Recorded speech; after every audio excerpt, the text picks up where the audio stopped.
గుళ్ళో విగ్రహాన్ని చూస్తూ తెలియకుండానే ఆనందంతో కళ్ళలోంచి నీళ్లు రావడం, అలాగే విగ్రహాన్ని చూస్తూ ఉండాలి అని అనిపించిందా? ఈ ప్రశ్న విన్నాక 90% మందికి వెంటనే తిరుమల వెంకటేశ్వర స్వామి గుర్తుకు వచ్చారు కదా! అవునండి. అందుకే ఆ స్వామిని కలియుగ దైవం అంటారు.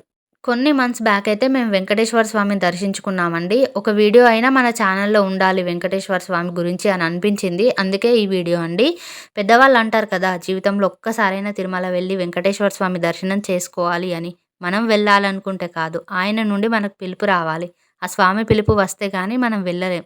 మన భారతదేశంలో 25 లక్షలకు పైగా ఆలయాలున్నాయి.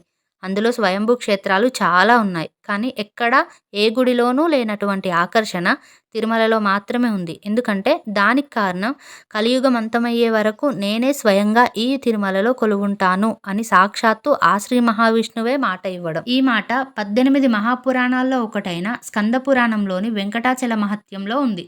అంతేకాదు సత్యపురాణానికి నారసింహుడు, త్రేతాయుగానికి శ్రీరాముడు, ద్వాపర యుగానికి శ్రీకృష్ణుడు, కలియుగానికి ఈ శ్రీనివాసుడు. వీళ్ళే ఈ యుగాలకు అధిపతులు అని కూడా ఈ స్కంద పురాణంలో మెన్షన్ చేసుంది. 200 కోట్ల సంవత్సరాల చరిత్రతో సాక్షాత్తు ఆ శ్రీ మహావిష్ణువే ఇప్పటికీ కొలువుంటున్న ఈ తిరుమల గురించి ఈ వీడియో. ఈ తిరుమల చరిత్ర వరాహస్వామితో మొదలైందంట. హిరణ్యాక్షుడు భూదేవిని సముద్ర గర్భంలోకి తోసేశాడట. హిరణ్యాక్షుడి నుండి తనని రక్షించి యథాస్థానంలో పెట్టిన వరాహస్వామిని భూదేవి తనని వివాహం చేసుకోమని, తనతో పాటు ఎప్పటికీ ఈ భూమి మీదే ఉండిపోమని కోరిందట. భూదేవి కోరికను అంగీకరించిన వరాహస్వామి వెంటనే ఆదిశేషుణ్ణి భూమి మీదకు రమ్మని, తన నివాస స్థలంగా మారమని ఆదేశిస్తాడు. అలా వైకుంఠం నుండి భూమి మీదకు వచ్చిన ఆ 7 తలల ఆదిశేషుడే ఈ 7 కొండలుగా మారి వరాహస్వామి నివాస క్షేత్రంగా ఏర్పడ్డాడు. అందుకే ఈ ప్రాంతాన్ని శేషాచలం అనే పేరుతో కూడా పిలుస్తారు. అలా ఏర్పడ్డ శేషాచలం మీద వరాహస్వామి విగ్రహ రూపంలో కొలువు తీరుతాడు. భార్యలైన భూదేవి, శ్రీదేవి ఆయన పక్కనే భూతీర్థం, శ్రీతీర్థం అనే కొలనులా మారతారు. అయితే సాక్షాత్తు ఆ శ్రీ మహావిష్ణువే వరాహ రూపంలో కొలువు తీరడంతో దేవదేవులు సైతం ఆ స్వయంభూ విగ్రహానికి ఎదురుగా ఒక పుష్కరిణిలా మారిపోతారు. అలా కలియుగ వైకుంఠంలా చెప్పబడే తిరుమల చరిత్రలోని మొట్టమొదటి అధ్యాయం ఈ భూమి మీద మొదలైంది. అయితే అలా ఏర్పడ్డ ఆదివరాహ క్షేత్రం తిరుమల కొండగా ఎలా మారిందో ఇప్పుడు చూద్దాం. వరాహస్వామి కొలువైన కొన్ని వందల సంవత్సరాల తర్వాత నిషాదుడు అనే వేటగాడు వేట కోసం అటు ఇటు తిరుగుతూ ఉంటాడు. అలా తిరుగుతూ ఉన్న నిషాదుడికి ఒకవైపు నుండి ప్రకాశవంతమైన వెలుగు కనిపిస్తుంది. ఏంటా వెలుతురు అని చూస్తే స్వయంగా ఆ శ్రీ మహావిష్ణువే స్వయంగా వెలిసిన వరాహస్వామి విగ్రహం కనిపిస్తుంది. అది చూసిన నిషాదుడు ఆనందంతో భక్తితో ఆ విగ్రహం దగ్గరికి వెళ్ళి చుట్టూ ఉన్న చెట్లను తొలగించి విగ్రహాన్ని నీటితో కడిగి అడవిలో ఉండి తెచ్చిన పళ్ళను నైవేద్యంగా పెడుతూ, స్వామి మీరిక్కడికి ఎలా వచ్చారో తెలీదు, నాకే ఎందుకు కనబడ్డారో తెలీదు, నా ఎదురుగా ఉన్నది మాత్రం వట్టి రాయి కాదు అని మాత్రం తెలుస్తుంది. మీకు పూజ చేయడానికి ఒక్క మంత్రం కూడా రాని నా కంట్లో పడ్డారా అని బాధపడతాడు. తన కల్మషం లేని భక్తిని చూసిన వరాహస్వామి వెంటనే ప్రత్యక్షమై, నిషాద, నన్ను పూజించడానికి మంత్రాలే అక్కర్లేదు, స్వచ్ఛమైన నీ మనసు చాలు. అయినా నేను కొలువు తీరుతున్న ఈ వరాహ క్షేత్రానికి నువ్వే మొదటి భక్తుడివి. అందుకే నిన్ను ఈ క్షేత్రానికి రక్షకుడిగా నియమిస్తున్నాను. ఇకపై నేను ధ్యానంలో ఉన్నప్పుడు ఈ ప్రదేశాన్ని నువ్వే చూసుకోవాలి. నా దగ్గరకు వచ్చే ఋషులకు మునులకు నువ్వే దారి చూపించాలి అని చెప్పాడు. అది విన్న నిషాదుడు ఆనందానికి అవధుల్లేవు. సాక్షాత్తు ఆ వరాహస్వామే తనని ఆ క్షేత్ర రక్షకుడిగా నియమించడంతో ఇక ఆ రోజు నుంచి వరాహస్వామి క్షేత్రం చుట్టూ అందమైన పూల తోటలు పెంచడం, అక్కడికి వచ్చే ఋషులకు మునులకు బసలు ఏర్పాటు చేయడం, క్షేత్రానికి వచ్చే దారిలో రాళ్లతో మెట్లు మార్గాన్ని ఏర్పాటు చేయడం వంటి పనులు చేశాడు. కొన్ని సంవత్సరాల తర్వాత నిషాదుడు చనిపోయాడు. ఆ తర్వాత క్షేత్ర రక్షణ చూసుకోవడానికి ఎవరూ లేకపోవడంతో ఆ అడవిలో చెట్ల మధ్యనే విగ్రహం ఇరుక్కుపోయింది. ఆ తర్వాత కొన్ని వందల సంవత్సరాల తర్వాత శేషాచలం కొండకు దూరంగా ఉత్తర భారతదేశంలో ఒక రాజ్యంలో శంకన మహారాజు అనే రాజు ఉండేవాడు. అతను అపారమైన విష్ణు భక్తుడు. ఆ రాజు ప్రతిరోజు మహావిష్ణువుకు పూజలు చేస్తూ ఉండేవాడు. అయినా కూడా అతనికి ఏదో తెలియని లోటుగా అనిపించేది. ఎందుకు ఇలా అనిపిస్తుంది అని ఎంత ఆలోచించినా కూడా అర్థమయ్యేది కాదు. ఒకరోజు రాత్రి శంకన మహారాజు నిద్రపోతుండగా కలలో వరాహస్వామి ప్రత్యక్షమై, శంకన, నీకు నాపై ఉన్న భక్తిని చూసి పరవశించిపోయాను. అందుకే కొన్ని వందల సంవత్సరాలుగా శేషాచలం కొండ మీదే మరుగున పడిపోయిన నా శిలారూపానికి ఆలయాన్ని కట్టించే బాధ్యతను నీకు అప్పగిస్తున్నాను అని చెప్తాడు. అప్పుడు ఆ రాజు నిద్రలో నుండి ఉలిక్కిపడి లేచి, నిజంగా నా కలలో వరాహస్వామి వచ్చాడా లేక అంతా నా భ్రమణ అని ఆలోచిస్తాడు. ఆ మరుసటి రోజు రాజ్యాన్ని, సింహాసనాన్ని వదిలి కలలో వరాహస్వామి చెప్పినట్టుగా శేషాచలం కొండల వైపు వెళ్ళాడు. కొన్ని గంటల పాటు శేషాచలం అడవుల్లో వరాహస్వామి కోసం వెతికిన తర్వాత ఒక వైపు నుండి చల్లటి గాలి రావడం, నెమళ్ళు నాట్యం చేయడం కనిపించింది. ఏంటా అని లోపలికి వెళ్తే అక్కడ చెట్ల మధ్యలో ఒక రాయి మీద మెరుస్తూ వరాహస్వామి స్వయంభూ కనిపించింది. అప్పుడు శంకన మహారాజు విగ్రహానికి నమస్కరిస్తూ తన కలలో వచ్చింది సాక్షాత్తు ఆ శ్రీ మహావిష్ణువే అని అర్థం చేసుకుని ఆయన కోరిక మేరకు అద్భుతమైన ఆలయాన్ని కట్టించాలని నిర్ణయించాడు. శంకన మహారాజు వేదాల్లో, శాస్త్రాల్లో ఆరితేరిన వాడై ఉండడం వల్ల ఆ స్థలం మొత్తాన్ని శుభ్రం చేసి విగ్రహం చుట్టూ ఒక రాతి మంటపాన్ని నిర్మించి అడవిలో దొరికే పూలు, పళ్ళు వరాహస్వామికి అర్పించి అభిషేకం చేసేవాడు. ఆ తర్వాత అటుగా వెళ్తున్న ఋషులు, మునులు తపస్సు చేయడం, వరాహస్వామికి పూజలు చేయడం వంటివి మొదలుపెట్టారు.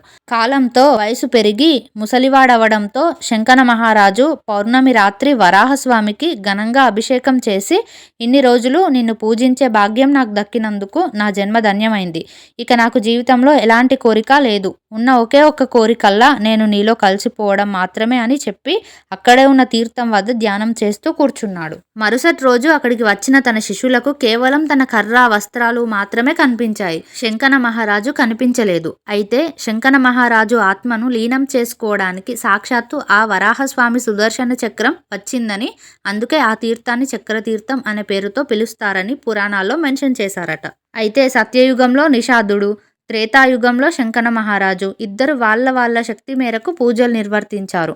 అసలు సిసలైన పూజా విధానం గాని, పూజా సమయంలో పాటించాల్సిన నియమాలు గాని అప్పటి వరకు ఏదీ లేదు. వరాహస్వామికి పూజ చేయడానికి వచ్చిన వారంతా ఎలా పూజ చేయాలో తెలియక ఫలితం లేని పూజలు చేస్తూ ఉండేవాళ్ళు. అయితే ఇదంతా గమనించిన విష్ణువు ఆయనకు పూజించే ఏ ఒక్క పూజ వృధా అవ్వకూడదు అని ఎలా పూజించాలో చెప్పే ఒక శాసనాన్ని పుట్టించాలని నిర్ణయించుకున్నాడు. అందుకే ద్వాపర యుగంలో వైకానసుడు అనే తన మానస పుత్రుని సృష్టించి శేషాచలం కొండ మీద ఉన్న వరాహస్వామి క్షేత్రానికి వెళ్లి వైకానస ఆగమాన్ని రచించమని, వెళ్లేదారిలో రంగదాసు అనే భక్తుణ్ణి కూడా తనతో పాటు వరాహ క్షేత్రానికి తీసుకొని రమ్మని చెప్తాడు. అలాగే వైకానసుడు రంగదాసుని తీసుకొని వరాహ క్షేత్రానికి వెళ్తాడు. అక్కడే చిన్న మండపాన్ని కట్టి వరాహస్వామి విగ్రహాన్ని ప్రతిష్ఠించాడు. వైకానసుడితో వచ్చిన రంగదాసు అపారమైన విష్ణు భక్తుడు కావడం వల్ల వరాహస్వామిని అందంగా అలంకరించాలి అనే తాపత్రయంతో ఆ క్షేత్రం ముందు పూల తోటలు పెంచి 2 బావుల్ని తవ్వుతాడు. స్టార్టింగ్లో చెప్పాను కదా, వరాహస్వామి భూమి మీదకు వచ్చినప్పుడు భూదేవి, శ్రీదేవి, భూతీర్థం, శ్రీతీర్థం అలాగా మారారు అని. ఆ తీర్థాలు యుగాలు మారే కొద్దీ భూమిలో కలిసిపోయాయి. అదే ప్లేస్లో రంగదాసు బావులను తవ్వడంతో తవ్విన వెంటనే కావలసినన్ని నీళ్లు వస్తాయి. రంగదాసు రోజు పూజలు చేస్తాడు. వైకానసుడు వైకానస ఆగమం రచిస్తూ ఉంటాడు. ఆ ద్వాపర యుగంలో వైకానసుడు రచించిన వైకానస ఆగమం ప్రకారమే ఇప్పటికీ తిరుమలలో పూజలు నిర్వర్తిస్తారంట. ఇది తిరుమలలో కలియుగానికి ముందు జరిగిన వరాహస్వామి కథ. ఇదంతా సత్యయుగానికి ముందు వరాహస్వామి భూమిని కాపాడడంతో మొదలై ద్వాపర యుగంలో వైకానస ఆగమంతో ముగుస్తుంది. ద్వాపర యుగం తరువాత మొదలైన ఈ కలియుగంలో ఈ వరాహస్వామి క్షేత్రం తిరుమల కొండగా ఎలా మారిందో ఇప్పుడు చూద్దాం. ద్వాపర యుగం చివరి దశలో శ్రీకృష్ణుడు తనువు చాలించిన తర్వాత ధర్మం గతి తప్పుతుందని, మనుషుల్లో భక్తిభావం తగ్గి రాగద్వేషాలు పెరిగిపోతున్నాయి. బ్రహ్మ దేవదేవులతో పాటు వైకుంఠానికి వచ్చి రాబోయే కలియుగంలో భక్తులను రక్షించడానికి విష్ణువు భూమి మీదకు కొలువు తీరమని కోరతాడు. బ్రహ్మ కోరిక మేరకు విష్ణువు కూడా సరే అని మాటిస్తాడు. కలియుగం మొదలై మనుషులు క్రూరంగా ప్రవర్తించడం మొదలుపెట్టారు.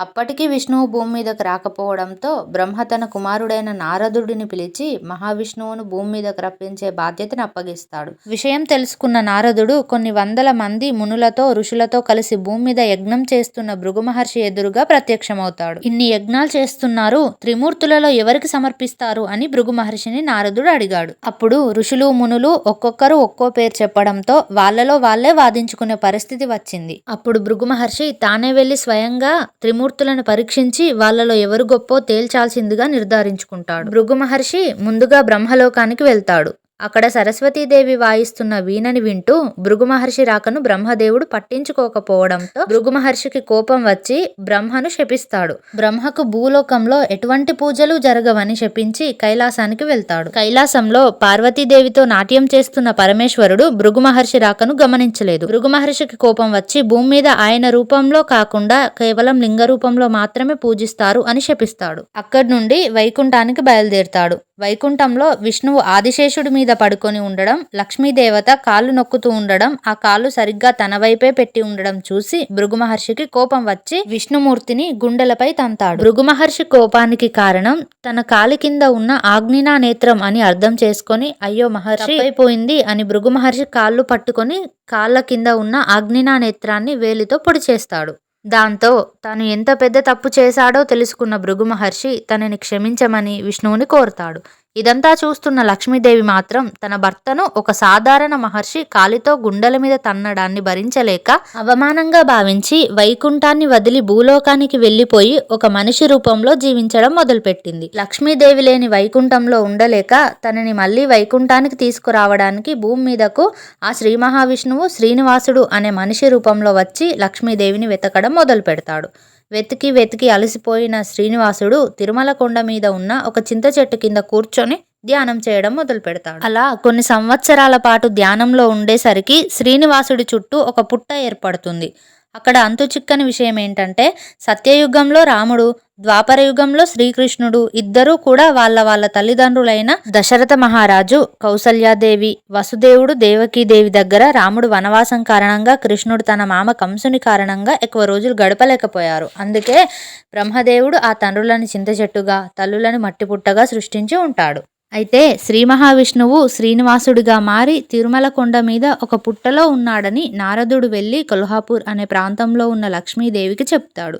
లక్ష్మీదేవికి విష్ణువు మీద ఇంకా కోపం ఉన్నప్పటికీ మానవ రూపంలో ఉన్న శ్రీనివాసుడిని జాగ్రత్తగా చూసుకోమని ఆ బ్రహ్మ మహేశ్వరులకు చెప్తుంది. అప్పుడే నిరాశగా పుట్టలో ధ్యానం చేస్తున్న శ్రీనివాసునికి సహాయం చేయడం కోసం శివుడు ఆవుల, బ్రహ్మ ఒక దూడలా మారి అక్కడ ఉన్న చోళరాజు ఆవుల మందలో కలిసిపోతారు. అయితే కలిసిపోయిన రోజు నుండి ప్రతిరోజు ఆ ఆవుల మందతో సహా ఆ పుట్ట దగ్గరికి వచ్చి సరిగ్గా శ్రీనివాసుడికి పాలు అందేలా ఆ పొదుగు నుండి పాలు పుట్టలో పడేవి. ఒకరోజు ఆవుల మంద కాపరి చూసేశాడు. అనవసరంగా పాలను పుట్టలో వేసి వృధా చేస్తున్నావేంటి అని కోప్పడి తన చేతిలో ఉన్న కర్రను ఆ ఆవు మీదకు విసిరేస్తాడు. అయితే అది గమనించిన శ్రీనివాసుడు ఒక్కసారిగా పుట్టలో నుండి బయటికి వచ్చి అడ్డుగా నిలబడతాడు. అప్పుడు ఆ కర్ర శ్రీనివాసుడి నుదుటి మీద తగిలి రక్తం కారుతుంది. అలా ఆ రోజు తగిలిన గాయం వల్లే పుట్టింది ఈ హరినామం. కొన్ని కథల్లో అయితే విసిరింది కర్ర కాదు గొడ్డలి అని కూడా రాసుందంట. కానీ ఏదైనా సరే గోవిందనామం పుట్టడానికి కారణం మాత్రం ఇదే. హఠాత్తుగా పుట్ట నుండి వచ్చిన మనిషిని, అతని తల నుండి వస్తున్న రక్తాన్ని చూసిన కాపరి అక్కడికక్కడే చనిపోతాడు. కాపరి అకస్మాత్తుగా చనిపోవడంతో ఆ రాజ్యపు రాజైన చోళరాజు స్వయంగా ఆ పుట్ట దగ్గరికి వచ్చి ఆవు శ్రీనివాసుడికి పాలు ఇవ్వడం గమనించి కోపంతో తన విల్లుని ఎక్కుపెట్టి ఆ ఆవుని చంపడానికి బాణం వేస్తాడు. అయితే అది చూసిన శ్రీనివాసుడికి కోపం కట్టలు తెంచుకొని ఆ బాణాన్ని గాలిలోనే ఆపేసి చోళరాజుని వచ్చే జన్మలో ఒక రాక్షసుడిగా పుడతావు అని శపిస్తాడు. అప్పుడు చోళరాజు తన ఎదురుగా ఉన్నది సాక్షాత్తు ఆ శ్రీ మహావిష్ణువే అని అర్థం చేసుకొని తాను చేసిన తప్పును క్షమించమని ప్రార్థిస్తాడు. చేసిన తప్పుకు పశ్చాత్తాప పడుతున్నాడు కాబట్టి చోళరాజు వచ్చే జన్మలో ఆకాశరాజుగా పుడతాడని, అతడికి పుట్టబోయే పద్మావతి అనే కూతురుని ఆయనే స్వయంగా పెళ్లి చేసుకుంటానని చెప్తాడు. లక్ష్మీదేవి కోసం వచ్చి పద్మావతిని పెళ్లి చేసుకోవడం ఏంటి అని అనుకుంటున్నారా? అది కూడా చెప్తాను. త్రేతాయుగంలో వేదవతి అనే విష్ణు భక్తురాలు విష్ణువుని పెళ్లి చేసుకోవడానికి తపిస్తూ ఉండేది. అయితే ఆవిడని రావణాసురుని హేమార్చడానికి మాయా సీతలా మార్చారని, అప్పుడే ఏదో ఒక జన్మలో నిన్ను పెళ్లి చేసుకుంటానని రాముడు మాట ఇచ్చాడని పురాణాల్లో చెప్పబడింది. ఆ వేదవతే పద్మావతిగా పుట్టబోతోంది కాబట్టి పద్మావతిని పెళ్లి చేసుకుంటానని శ్రీనివాసుడు మాట ఇచ్చారు. అయితే ఆ సంఘటన తరువాత యథావిధిగా లక్ష్మీదేవి కోసం వెతకడం మొదలుపెట్టిన శ్రీనివాసుడు ఒకరోజు అలసిపోయి కొండ మీద ఉన్న ఆశ్రమానికి వెళ్తాడు. అయితే ఆ ఆశ్రమంలో ఉన్న నీల అనే ఒక యువరాణి శ్రీనివాసుడి తల మీద తగిలిన ఆ దెబ్బను, ఆ దెబ్బ వల్ల పోయిన జుట్టును గమనించి అదే ప్రదేశంలో అద్భుతంగా జుట్టును జత చేస్తుంది. ఆమె చేసిన సహాయానికి చలించిపోయిన శ్రీనివాసుడు ఆమెను దేవతగా మార్చి రాబోయే రోజుల్లో కలియుగం అంతమయ్యే వరకు నా భక్తులు నీకు నీలాలు అర్పిస్తారని మాట ఇచ్చారు. అయితే తిరుమలలో తలనీలాలు అర్పించే సంప్రదాయాన్ని ఇప్పటికీ పాటిస్తున్నారు. ఇక ఆ శ్రీనివాసుడు ఆశ్రమం నుండి బయటికి వచ్చేసి ఎన్నో సంవత్సరాల పాటు లక్ష్మీదేవి కోసం వెతుకుతూనే ఉంటాడు. ఇంతలో చోళరాజు ఆకాశరాజుగా జన్మించగా తన కూతురు పద్మావతి ఎదిగి పెద్దయి అందమైన యువరాణిగా మారడం జరుగుతుంది. ఇచ్చిన మాట ప్రకారం పద్మావతిని పెళ్లి చేసుకోవడానికి శ్రీనివాసుడు సిద్ధమవుతాడు. శ్రీనివాసుడు సాక్షాత్తు ఆ శ్రీ మహావిష్ణువే అయినప్పటికీ ఆ సమయానికి మానవ రూపంలో ఉండడం వల్ల ఒక యువరాణితో జరగబోయే తన పెళ్లి ఖర్చుల కోసం ధనానికి అధిపతి అయిన కుబేరుడి వద్ద డబ్బు నగలను అప్పుగా తీసుకుంటాడు. నీ డబ్బు వడ్డీతో సహా నా భక్తులు కలియుగంలో తీరుస్తారు అని మాట ఇచ్చాడు. అందుకే వెంకటేశ్వర స్వామిని వడ్డీ కాసుల వాడని కూడా పిలుస్తారు. అంగరంగ వైభవంగా పద్మావతి శ్రీనివాసుల పెళ్లి జరుగుతుంది. పెళ్ళైన 6 నెలల వరకు కూడా అగస్త్య మహర్షి ఆశ్రమంలోనే ఉంటారు. అయితే ఆ సమయంలోనే ఆకాశరాజు మరణించడంతో శ్రీనివాసుడు ఆకాశరాజు తమ్ముడు అయిన తొండమాన్ చక్రవర్తిని పిలిచి కొండపైన ఒక ఆనంద నిలయాన్ని నిర్మించండి, అందులోనే నేను నా భార్యతో సహా కొలువుంటాను అని చెప్పారు. శ్రీనివాసుని ఆజ్ఞ మేరకు తొండమాన్ చక్రవర్తి ఒక అద్భుతమైన ఆనంద నిలయాన్ని తిరుమల కొండ మీద నిర్మిస్తూ ద్వాపరయుగంలో రంగదాసు అనే భక్తుడు ఎక్కడైతే 2 బావులను తవ్వాడో అక్కడే మళ్ళీ అదే ప్రదేశంలో బావులను తవ్వుతాడు. ఆ బావులనే ఇప్పుడు మనం తిరుమలలో బంగారు బావి, పూల బావిగా పిలుస్తాము. అయితే తొండమాన్ చక్రవర్తి భూతీర్థం నుండి తన రాజధానికి ఒక సొరంగ మార్గాన్ని ఏర్పరచుకున్నాడని, ఆ సొరంగ మార్గం ఇప్పటికీ అక్కడే ఉందని కూడా అంటారు. అయితే ఆనంద నిలయాన్ని నిర్మించే సమయంలో కోపం తగ్గిన లక్ష్మీదేవి కూడా విషయం తెలుసుకొని శ్రీనివాసుని దగ్గరికి వచ్చేసి ఉండడంతో ఆలయ నిర్మాణం పూర్తయ్యాక శ్రీనివాసుడు సతీ సమేతుడై ఆనంద నిలయాన్ని చేరుకుంటారు. ఈ ఉత్సవాన్ని దేవదేవతలతో పాటు సాక్షాత్తు ఆ బ్రహ్మదేవుడే తిరుమలలో ఘనంగా జరిపిస్తాడు. ఆ రోజునే ఇప్పుడు మనం ప్రతి సంవత్సరం బ్రహ్మోత్సవాలుగా జరుపుకుంటున్నాం. అయితే శ్రీనివాసుడు బ్రహ్మోత్సవం రోజు అక్కడికి వచ్చిన వరాహస్వామితో, వరాహ, ఇక నుండి నేను ఈ కొండ మీదే కొలువు తీరబోతున్నాను. మీరు తిరుమల క్షేత్రాధిపతులై కోనేటి పక్కనే కొలువు తీరండి. నా దగ్గరికి వచ్చే ప్రతి భక్తుడు ముందుగా నీ దర్శనం చేసుకొని ఉంటేనే తన కోరికలు నెరవేరుతాయని చెబుతాడు. అలా అంగరంగ వైభవంగా బ్రహ్మోత్సవం ముగిసింది. ఇక్కడ తొండమాన్ చక్రవర్తికి సాక్షాత్తు ఆ శ్రీ మహావిష్ణువే తాను కట్టించిన ఆనంద నిలయంలో ఉన్నాడని, దేవదేవతలు సైతం అక్కడికి తరచుగా వస్తున్నారని ఒక అహంకారం మొదలవుతుంది. అహంకారం వల్ల అతను కొన్ని ఘోరమైన తప్పులు చేసి ఉంటాడు. ఎన్ని తప్పులు చేసినా శ్రీనివాసుడు అతన్ని క్షమిస్తూనే వచ్చాడు. కానీ ఒక్కసారి మాత్రం తొండమానుడు చేయకూడని తప్పు ఒకటి చేశాడు. అదే స్వామివారి ఏకాంత సమయంలో ఉన్నప్పుడు తన అవసరం కోసం చెప్పా పెట్టకుండా అర్ధరాత్రి ఆ సొరంగ మార్గం ద్వారా ఆనంద నిలయానికి వెళ్ళిపోవడం. దాంతో శ్రీనివాసుడికి పట్టలేనంత కోపం వచ్చినప్పటికీ జన్మజన్మలుగా తన భక్తుడు అవడం వల్ల తొండమాన్ చక్రవర్తి వచ్చిన పనినైతే పూర్తి చేశాడు. కానీ అప్పుడే ఆయన ఇక మీదట కొండ మీద కేవలం శిలారూపంలో మాత్రమే ఉంటానని, శిలారూపంలో ఉన్నప్పటికీ తన కళ్ళ ముందు జరిగే ప్రతి విషయాన్ని స్వయంగా వైకుంఠం నుండే చూస్తానని చెప్పి సతీ సమేతంగా శిలగా మారిపోయాడు. అందుకే తిరుమల వెంకటేశ్వర స్వామి విగ్రహం మీద ఇప్పటికీ ఎడమ ఛాతి మీద లక్ష్మీదేవి, కుడి ఛాతి మీద పద్మావతీదేవి కొలువై ఉంటారు. అయితే తిరుమలలో ఎలాగైతే వెంకటేశ్వర స్వామిని దర్శించుకుంటామో అలాగే దేవదేవుళ్ళు కూడా తిరుమలను మనతో పాటే దర్శించుకుంటూ ఉంటారు. ఇది 200 కోట్ల సంవత్సరాల నాటి తిరుమల చరిత్ర.